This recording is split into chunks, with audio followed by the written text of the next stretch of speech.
ஒரே கலராக நீங்கள் வந்து ஃபோக்கஸ் பண்ணி மேட்ச் பண்ணுங்கள் பார்க்கலாம்.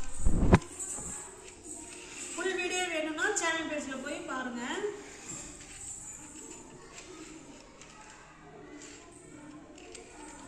இப்போ இதில் ரெட்டுன்னா ஃபுல்லாக ரெட்டாக வரும், க்ரீன்னா ஃபுல்லாக க்ரீனாக வரும்.